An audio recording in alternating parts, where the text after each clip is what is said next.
the message of today. Tunakwenda sasa moja kwa moja katika somo la leo. Let me call Mr. Mwakajinga. Karibu Baba Mwakajinga. Utuombe. Fumbe macho tuombe. Baba, katika jina la Yesu. Father, in Jesus' name. Wewe ni Mungu mkuu. You are a mighty God. Unastahili sifa na utukufu. You deserve praise and glory. Angalia watoto wako wa kike na wa kiume. Behold your children, men and women. Tumetulia mbele zako kupokea ujumbe kutoka kwako. We are waiting for you to receive the message from you. Mungu, naomba useme nasi. God, speak to us. Sema na mioyo yetu Bwana. Speak to our hearts. Unamjua kila mmoja aliyefika katika hema yako leo. You know each and every one of us who are present here. Tuna kiu na hamu ya kukusikiliza wewe Mungu. We are thirsty to hear from you, oh God. Namleta mtumishi wako mikononi mwako sasa. I bring your servant now. Mtumie kama chombo chako tu. Use him just as your vessel. Mpake mafuta ya Roho Mtakatifu. Anoint him with the hear from you. Katika jina la Yesu. In Jesus' name. Nimeomba. I have prayed. Amen. Amen.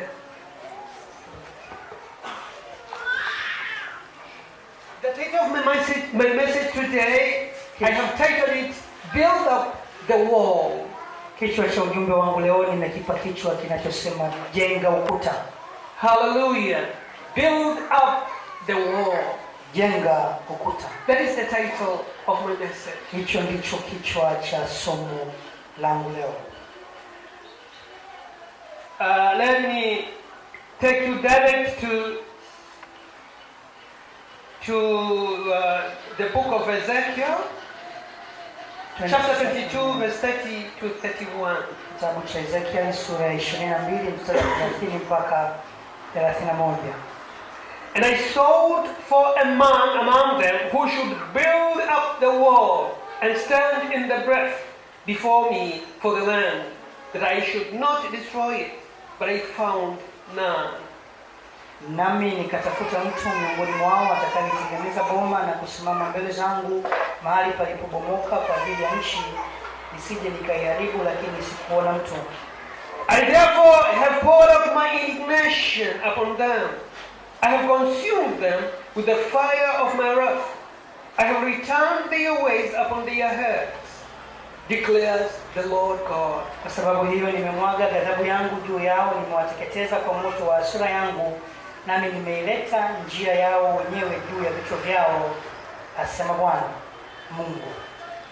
Hallelujah. Amen. So here, as we can see in the verse, is that the nation of Israel sinned against God.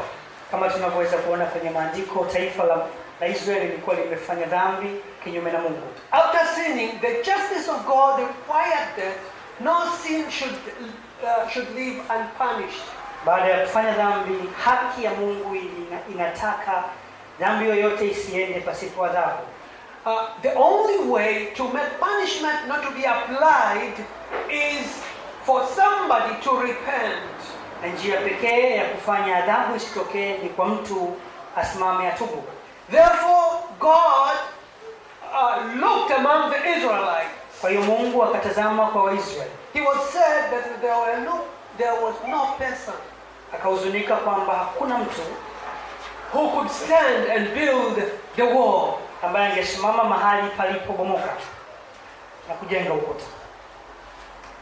We can also read in 2 Corinthians chapter 7 verse 14.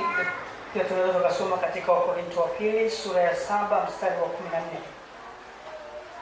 The Bible says, Biblia inasema, if my people who are called by my name shall humble themselves and pray and seek my face and turn from their wicked ways, then I will hear from heaven and will forgive their sin and will heal their land.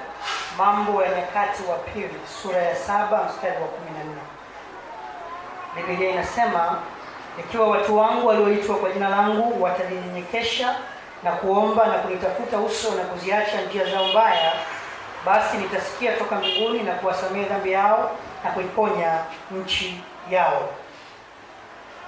So God, as we have looked at those two verses, tumetazama mistari hii miwili, we are seeing that God is looking for somebody. Tunaona kwamba Mungu anatafuta mtu so that he can do something on earth. Ili aweze kufanya kitu katika dunia. Usually God does things on earth with cooperation of man. Mara nyingi Mungu anafanya vitu akishirikiana na wanadamu. We have seen in other verses. Tumeona katika maandiko mengine God looking for a man. Mungu akimtafuta mwanadamu.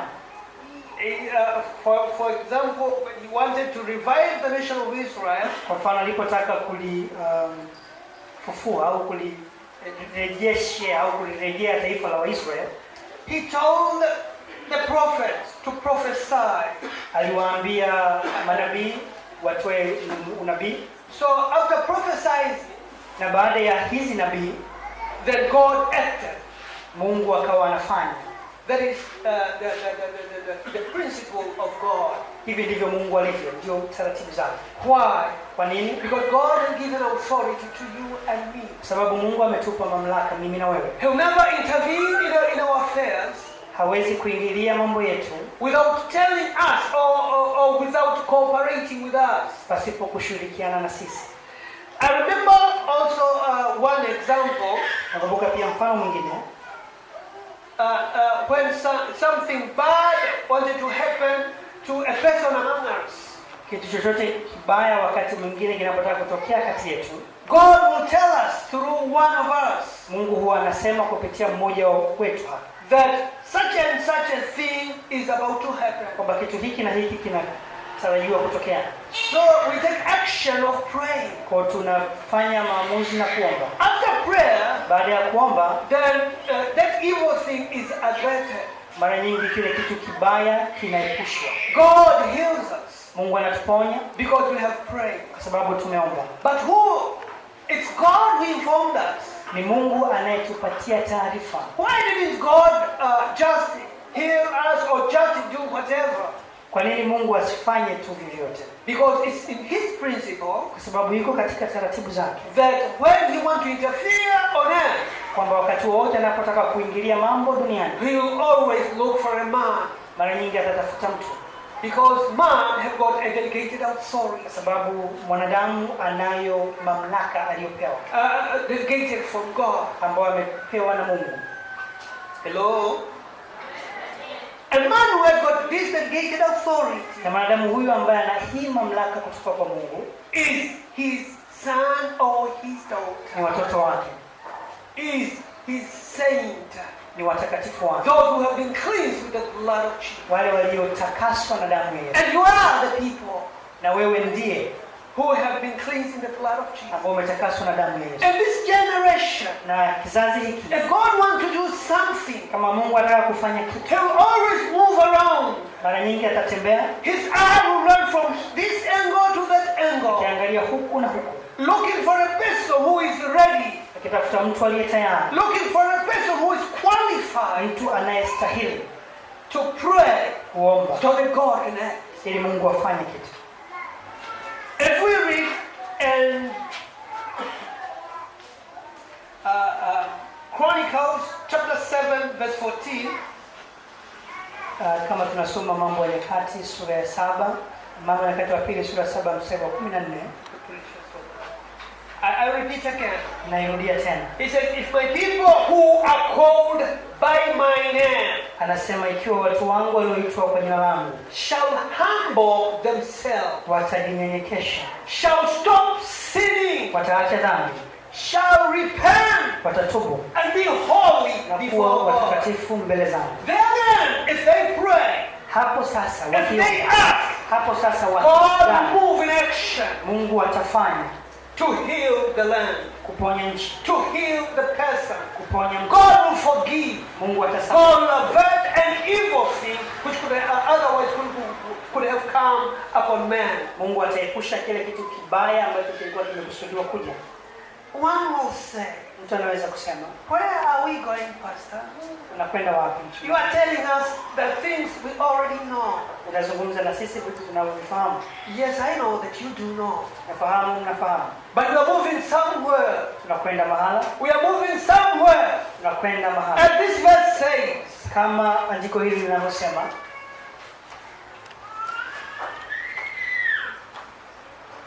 2 Corinthians chapter 2 verse 11. Wakorintho wa pili sura ya pili mstari wa 11. That no advantage may be gained over us by Satan, for we are not ignorant of his devices. Nasoma kwa jina la Yesu. Biblia inasema shetani asije akapata kutushinda, kwa maana hatukosi kuzijua fikra zake. The devil always devises evil things for the people of God. Ibilisi mara zote huwa anaweka mambo kwa ajili ya watu wa Mungu. Mambo maovu kinyume cha watu wa Mungu. So the devil plans that. Kwa Ibilisi huwa anayaweka haya. But we glorify God Tunamshukuru Mungu that he informs us. kwamba huwa anatupa taarifa. This morning I have got a very heavy heart. Asubuhi ya leo nina moyo mzito. And I thank God Na namshukuru Mungu that the Lord has informed us kwamba Mungu ametupatia taarifa sisi. what the enemy is planning for the Church of Jesus Christ. Kitu ambacho Ibilisi anapanga kwa kanisa la Mungu. And what the enemy have been doing for the people. Na kitu ambacho amekuwa akifanya kwa watu wa Mungu. From the beginning, Toka mwanzo, the devil is against the people of God. Ibilisi yuko kinyume na watu wa Mungu. Is against the life of the people of God. Yuko kinyume na maisha ya watu wa Mungu. As Jesus was born in Bethlehem, Yesu alipozaliwa Bethlehem, the day of his after being born, baada ya kuzaliwa kwake, the devil devised a method to kill Jesus. Ibilisi akatengeneza mpango wa kumuua Yesu. But God protected Jesus. Lakini Mungu akamlinda Yesu. And Pharaoh, Na Farao, as a servant of the enemy, akiwa mtumishi wa adui, killed other children. aliua watoto wote. Many other children. Watoto, aliua watoto wengine. He killed other children, Aliua watoto wengine and Jesus was protected. na Yesu akalindwa. Because God informed the parents of Jesus that the child was in danger and directed them to flee to Africa. Kwa sababu Mungu aliwaelekeza wazazi wa mtoto kwamba mtoto yuko hatarini na wakimbilia Afrika. So they fled to Africa. Kwa hiyo wakaenda Afrika, And Jesus was protected in Africa. na Yesu akalindwa Afrika. And other children were killed. Na watoto wengine waliuawa. The devil is against the life of the people of God. Ibilisi yuko kinyume na maisha ya watoto wa Mungu. If the devil knows that you are a person of God, Kama Ibilisi anajua kwamba wewe ni mtoto wa Mungu, and if he tries to trick you, na akiona kwamba anashindwa he kukudanganya, fails, anashindwa tries to trick you kukudanganya, again, anataka kukudanganya tena, he fails, anashindwa, tries to push you, anataka he kukusukuma, fails, anashindwa. and you are a gallant soldier of the Lord Jesus Christ, Na wewe ni shujaa wa Yesu Kristo, and you are fighting in the battle of faith. na ukifanya vita katika vita hii ya imani, For the devil, it's of joy for him to see you dead. Ibilisi anafurahi kwamba akikuona umekufa, Even your children, hata watoto wako so that they can die. na wafu. I have been living at this area in Mlandizi Nimekuwa nikiishi hapa Mlandizi for quite some time now. kwa muda sasa, I can say for 2 decades and a kwa half. miaka kama 25 sasa I have been here in Mlandizi. nimekuwa hapa. But recently I have been observing Na nimekuwa kwa siku za karibuni nimekuwa nikitazama the enemy, adui, as the Bible says, kama Biblia he's inavyosema. an evildoer and a killer, Yeye ni muuaji na ni mtu mwenye uovu, doing all he can akifanya kila to kinachowezekana destroy kuharibu babies.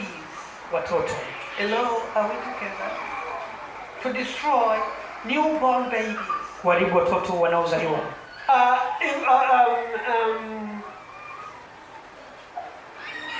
know how to put it, but you are people, or I can say you are witnesses.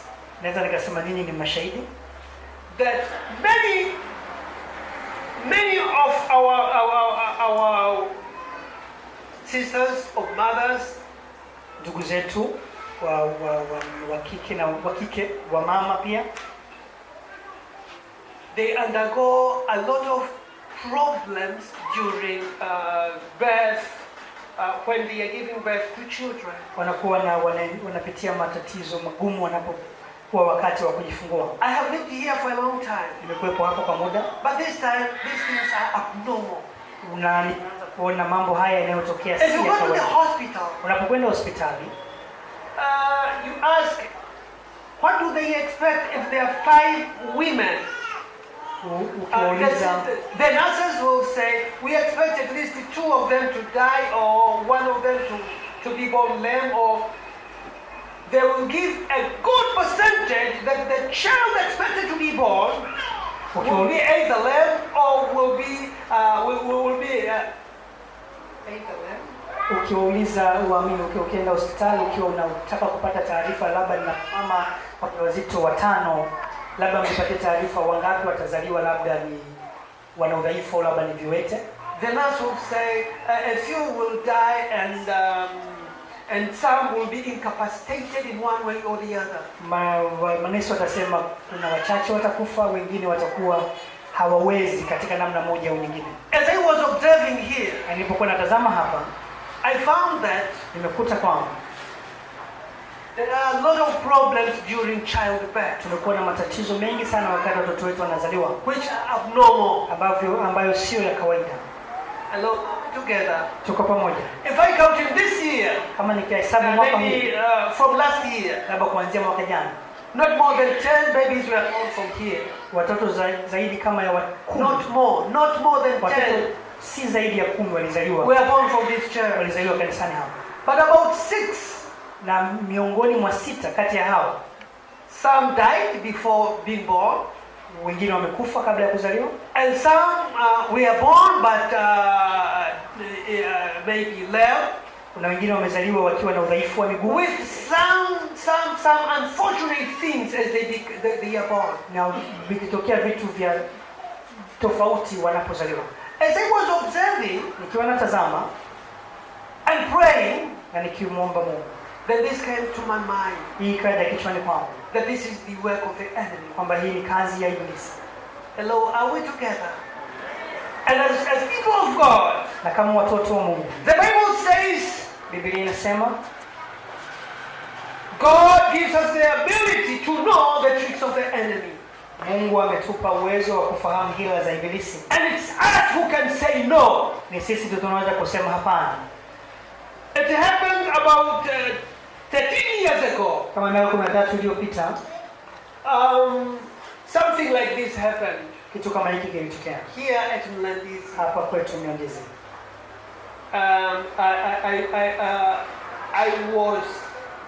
I was sick with fever.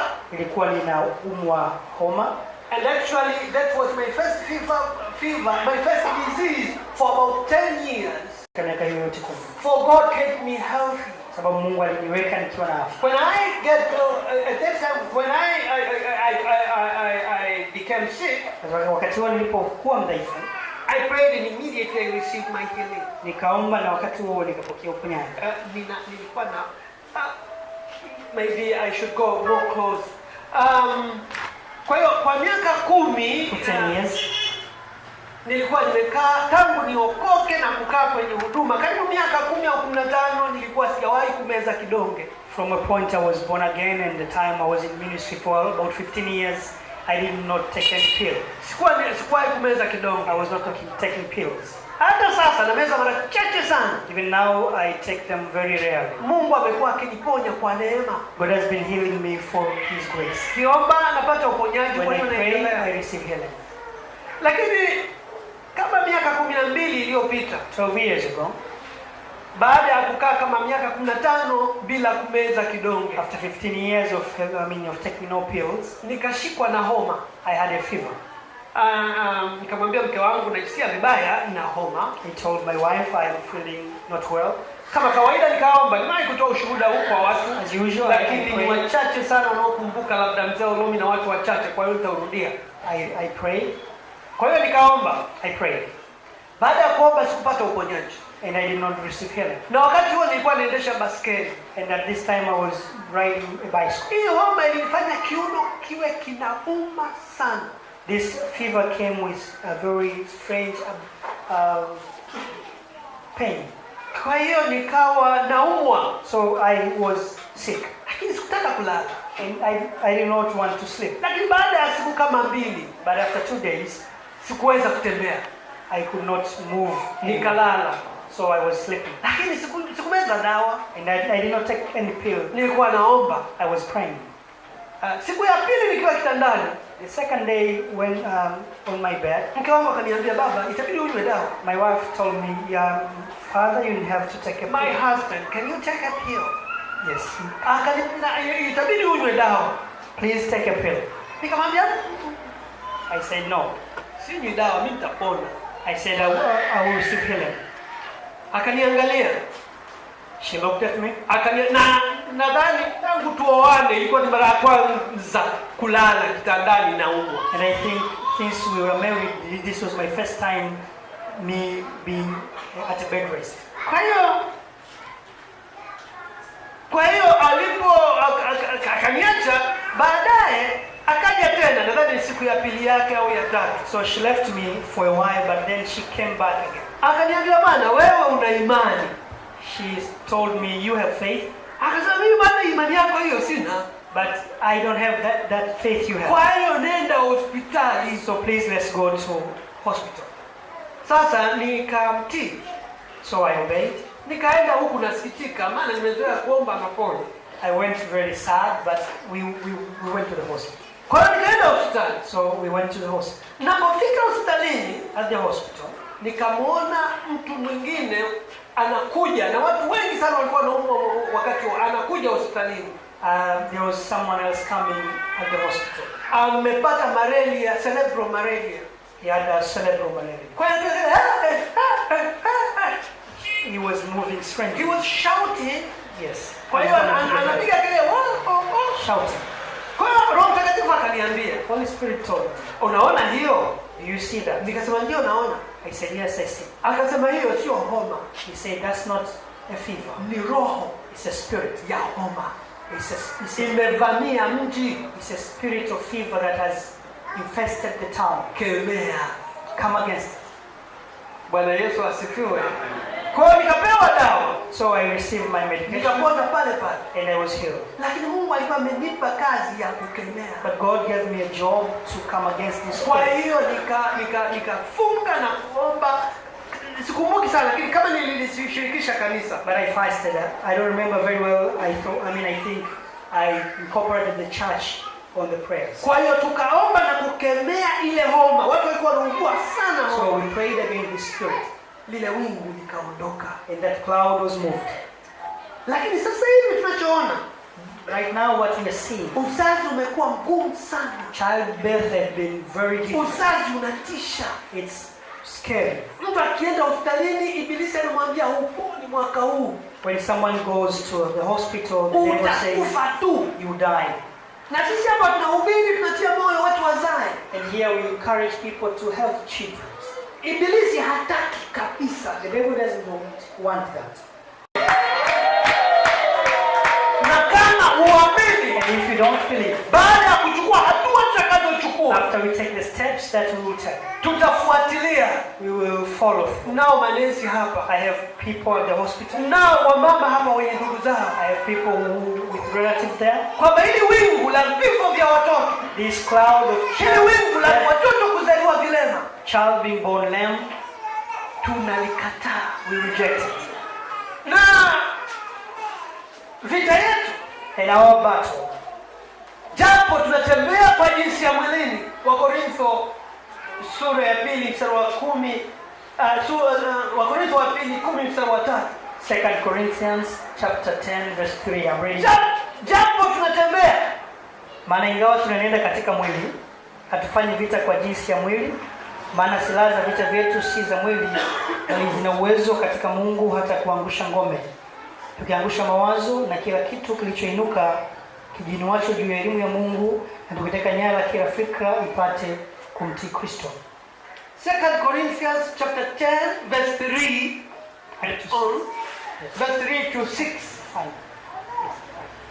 Verse 3 to 5.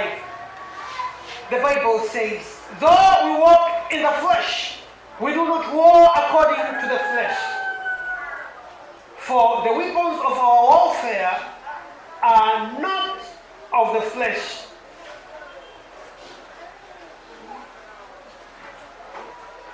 According to the flesh. For the weapons of our warfare are not of the flesh, but mighty before God for the casting down of strongholds, casting down imaginations and every high thing that is exalted against the knowledge of God. Every high thing that is exalted against the knowledge of God, and bringing every thought into captivity to be up to the obedience of Christ. Bwana Yesu asifiwe. Andiko ndilo hili nilikuwa nalitafuta. We know that God, as he declared in Genesis, tunafahamu kama Mungu alivyotangaza katika Mwanzo au alivyosema, as the punishment was being pronounced, wakati ule alipokuwa anatoa hukumu, he told the woman, alimwambia mama, that you have children through you have children with pains, alimwambia utapata watoto kwa maumivu, with labor, kwa mateso au kwa maumivu. This was a punishment. Hii ilikuwa ni hukumu. But we are asking God, lakini tunamuomba Mungu to lift the punishment, aiondoe hiyo hukumu. Why? Kwa nini? Because in Ephesians, in Romans chapter 8 verse 1, katika Warumi sura ya 8 mstari wa kwanza, Biblia inasema, sasa basi hakuna hukumu ya adhabu juu yao walio katika Kristo Yesu, sababu sheria ya roho ule walio katika Kristo Yesu imeniacha huru mbali na sheria ya dhambi na mauti. I will read in English. Nasoma kwa Kiingereza. Romans chapter 8, Warumi sura ya 8 verse 1. mstari wa kwanza. I read in Jesus' name. Nasoma kwa jina la Yesu. There is therefore now no condemnation to them that are in Christ Jesus. For the law of the Spirit of life in Christ Jesus made me free from the law of sin and of death. Sasa basi hakuna hukumu ya adhabu juu yao walio katika Kristo Yesu, kwa sababu sheria ya roho uzima ule ulio katika Kristo Yesu imeniacha huru mbali na sheria ya dhambi na mauti. I remember I applied this verse. Nakumbuka nilifanyia kazi andiko hili.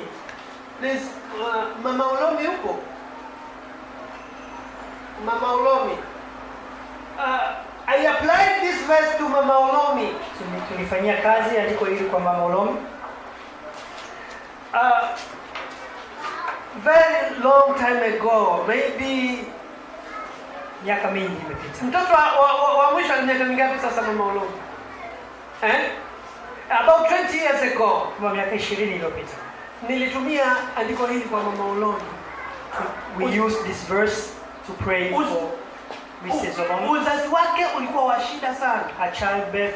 Hebu tuambie mama, maana nimesema through struggle. Mimi nitasema andiko hilo nilivyotumia, lakini uzazi wako wa watoto wengine wa huku nyuma.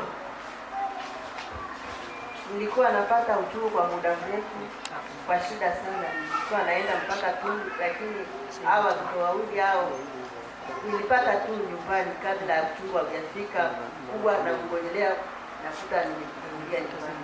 Amina. Nitaelezea sasa. Alikuwa watoto wake alikuwa anajifungua kwa shida. Mara nyingi alikuwa anakuwa bed rest, sijui kama anapatia. Mara nyingi alikuwa anakuwa bed rest. Anakuwa anawapata watoto kwa shida sana. Waliponiambia kitu hiki, mimi nakumbuka waliponiambia kitu hiki, nakumbuka nilimuita Mama Ulomi. A childbirth came through struggle. After I heard, I called Mrs. Ulomi. Nilisoma hili andiko, anaweza kuwa amesahau. Nilisoma hili andiko. I read this verse. Nikamwambia sasa hautazaa tena kwa shida na taabu ulizokuwa unapitia. And I said what was will be no more. Kwamba sisi andiko hili linatupa neema, linatupa msamaha kwamba kwa kuwa tuko katika Kristo Yesu na adhabu ya dhambi yetu imelipwa. And because we are in Christ, our not against flesh and blood, but against the principalities, against the powers, against the world rulers of this darkness, against the spiritual hosts of wickedness in the heavenly places. Kwa maana kushindana kwetu sisi si juu ya damu na nyama, bali ni juu ya falme na mamlaka, juu ya wakuu wa giza hili, juu ya majeshi ya pepo wabaya katika ulimwengu wa roho. And the weapons we use na silaha tunazotumia are strong zina nguvu and mighty na zina uwezo in God. Katika Mungu. They are spiritual weapons. Ni silaha za rohoni. So from Monday, kwanza Jumatatu, that's tomorrow, Tuesday, Jumanne, and Wednesday, Jumatano, let us pray about this. Tuombe kwa habari hivi. Let us call God. Tumuite Mungu. And I know God. Tunamfahamu Mungu. God will respond. Mungu atafanya. God will talk to us. Mungu atazungumza na sisi. I have shown you. Nimekuonyesha wewe. When we prayed and God acted. Some of you may not know. Baadhi yenu hamwezi kufahamu. Because you are children. Maana ni watoto. You don't know what I'm talking about. Hamwezi kuelewa ninachoongelea. But I also believe. Lakini pia naamini. Most of you. Kwamba wengi wenu know what we are confronting. Nafahamu tunakabili. Na watoto zaidi ya 5 hapa, kama sio 4, zaidi ya 5 wana shida. About 5 children were handicapped. Zaidi ya 5. Sasa wengine ni wazazi mtajua, wewe ndio utakayejua. For others, you parents will know. Kwa hiyo nataka uwalete, acha kuficha mtoto, So ulete, I want you parents, tumweke hapa, tumuite Mungu. bring a child so that we can pray for you. Kwa hiyo jiombe. So pray for yourself. Mungu akuwezeshe. That God may. Tunaanza kesho maombi. We are beginning tomorrow. Mpaka Jumatano. Until Wednesday. Na tutaendelea kadri Mungu atakavyokuwa anatuelekeza. We will continue as God will be guiding us. Baba, nileta kanisa lako mbele ya kiti chako cha rehema. Roho wako Mtakatifu ametugusa ili tuombe kwa jambo hili. Jehova, wazazi wa watoto hawa mmoja mmoja wamekuwa wakiomba. Lakini Bwana, matokeo yamekuwa sio mazuri sana. Lakini sasa tusaidie. Tutakuja kama kanisa ili kukuomba. Sasa namuombea kila mwombaji. Kwamba utie nguvu Bwana. Na simama kinyume na upinzani wa shetani. Katika jina la Yesu. Katika jina la Yesu. Kila upinzani. Ili mtoto wako asiye kuomba. Ushindwe kabisa. Katika jina la Yesu. Malaile jairo na saboria. Demaine jairo na sikukuye naye. Na kumoja na sikukita waleria. Toshaile gainde naria. Demaine ulare na sikukuye naye. Na kumoja na saikio.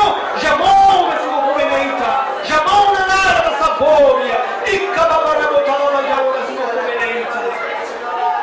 Katika jina la Yesu. Katika jina la Yesu. Katika jina la Yesu. Katika jina la Yesu. Na ufunika watoto wako kwa damu yako Kristo. Damu inayonena maneno mema kuliko ile damu ya Habili. Damu inayosema hurumia. Damu inayosema pole. Watie nguvu Bwana ili tunapoingia vitani Bwana tuingie kwa nguvu na uwezo. Katika jina la Yesu Kristo. Amen.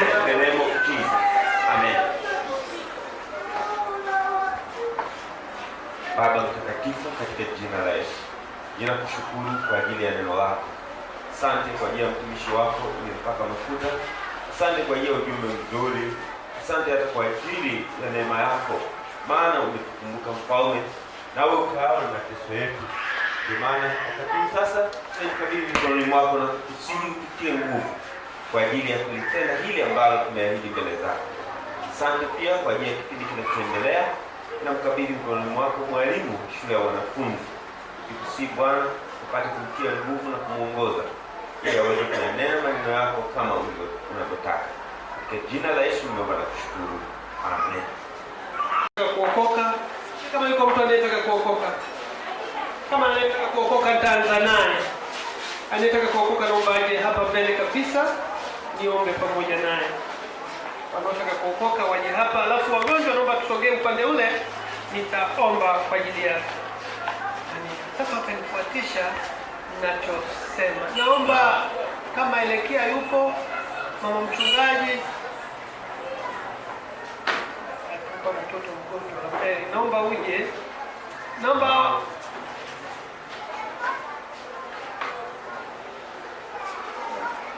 sasa mimi ni mwanadamu. Lakini ninachosema nataka sawa. Yaani unarudia lile ninaloomba, lakini unamwambia nataka mwatambue hawa, tutakapomaliza kuwatambua pia muelekeze. Kama anachukua basi you can interpret. Si unaendelea kuchukua? Please, if you can interpret. Kwa hiyo mtanifuatisha nayo. Now speak after me. Sema Bwana Yesu. Say, Lord Jesus, nakuja mbele zako. I come to you. Nikijua kwa mimi ni mwenye dhambi. Knowing that I'm a sinner. Nikijua kwa mimi ni mwenye dhambi. Nikijua kwa mimi nina dhambi. Nisamehe dhambi zangu. Nisamehe dhambi zangu zote. Nilizofanya. Kwa kuwaza. Na kwa kunena. Nisaidie Yesu. Nisaidie Yesu. Nisitende dhambi. Nisaidie Yesu. Nisaidie Yesu. Nisimame. Sawa sawa na mapenzi yako. Bwana Yesu. Bwana Yesu. Nafanya agano na wewe. Nafanya agano na wewe. Navunja maagano yote. Niliyofanya. Kwa kujua au kwa kutojua. Au mtu mwingine kwa niaba yangu. Na shetani. Navunja yote. Katika jina la Yesu. Na kupokea Yesu. Uwe Bwana na Mwokozi wangu. Asante Yesu. Kwa kunisamehe. Asante Yesu.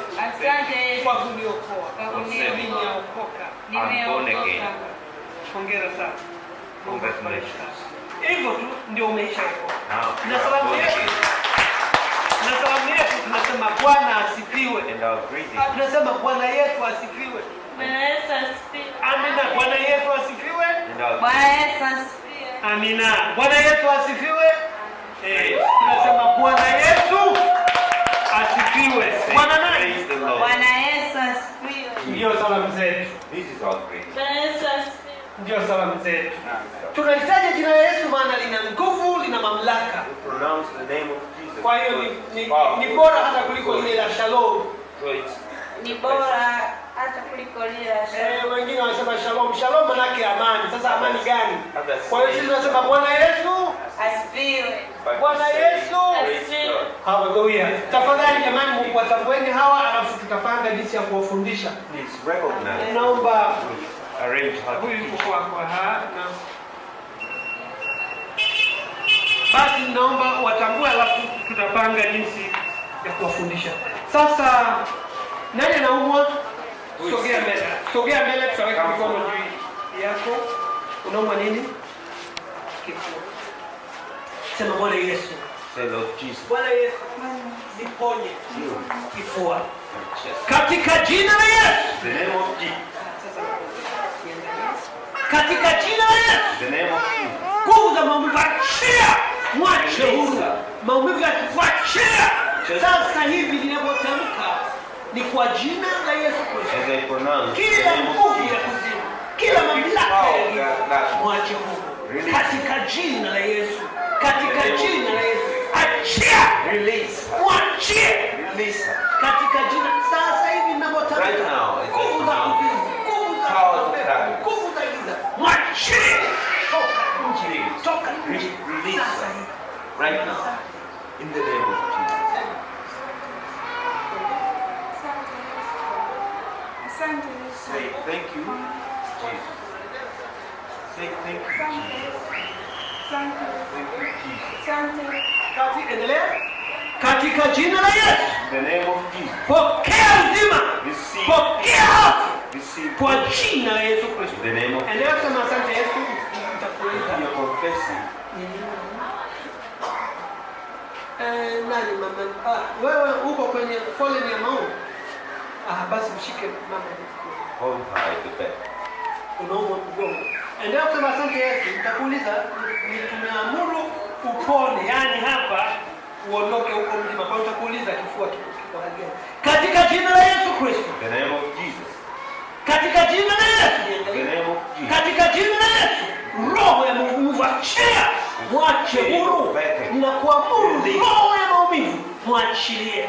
You spirit of pain, mwachie. release her. Katika jina la Yesu. The name of Jesus. Napokea uzima, napokea afya.